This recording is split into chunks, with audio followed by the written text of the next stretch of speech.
Hi. I'm Ella. I'm Naia. And this is our Maker Fair project. So for our project, we decided to create an imaginary medieval village. And Naia and I are the rulers of this medieval village. And since we're terrible tyrants, we decided to then subject the population to different experiments to see how the population would change during the experiment. Yeah. Okay, so for the experiments, we graphed them, but we have 5 graphs.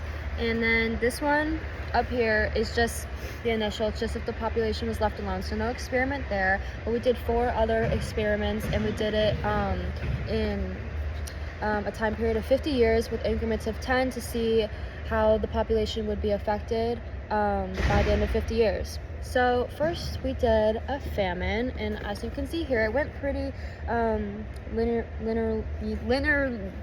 Linearly. Yes.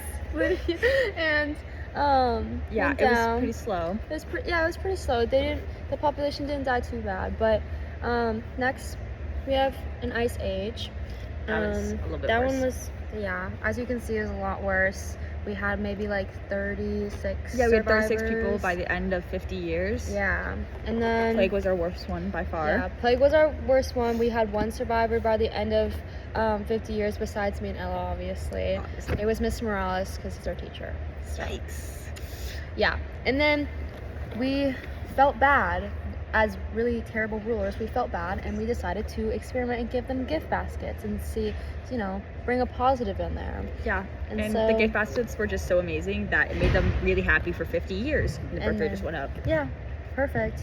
Really perfect. So this is based off EL 1 and 4, which stands for exponentials and logarithms.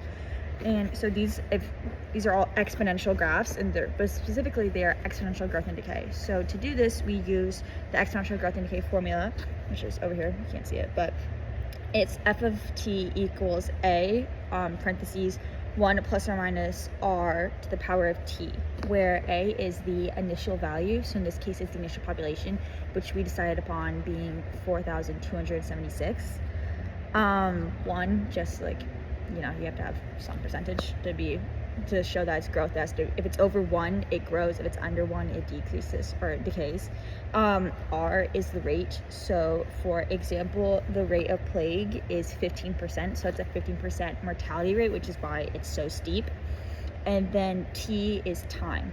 So you would plug in a different time. So for us, we plugged in 10, 20, 30, 40, 50 in order to get each point on the graph.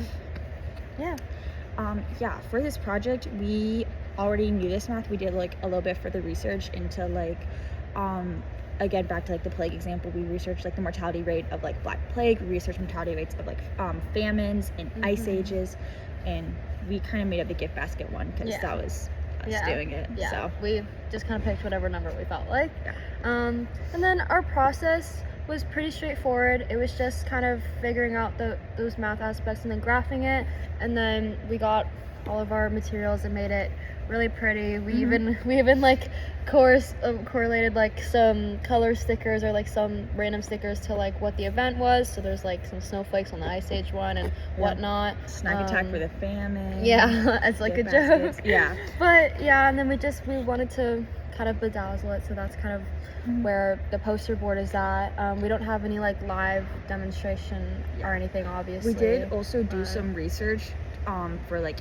finding mortality rates of the events that then we could then use. Also in the same time period, because it's our medieval village. Yeah. So if there's one thing I could do differently, honestly, I'd probably do either more graphs, or I'd do like a second version of each graph where like, I don't know, medicine for the plague happened, or there was a revolt with the gift baskets because people thought they were mean, or the famine suddenly improved. Like, so then like halfway through there was like a change. I think that would have been a little bit more interesting. Yeah, I think also that would have been really cool. I think mainly for me as well, it's just about like maybe doing more experience, or maybe more. I liked the negative experiences. I mean, they weren't originally gonna put a positive one in there, but I like that we did. And if we had like more room or did a bigger post board, I probably would have wanted to do like more positive ones as well, or just like what Ella said about having like it change throughout. the event within that 50 years. Yeah. So, yeah. But that's our big project. Thank you so Yes. much. Thank you. Bye. Bye.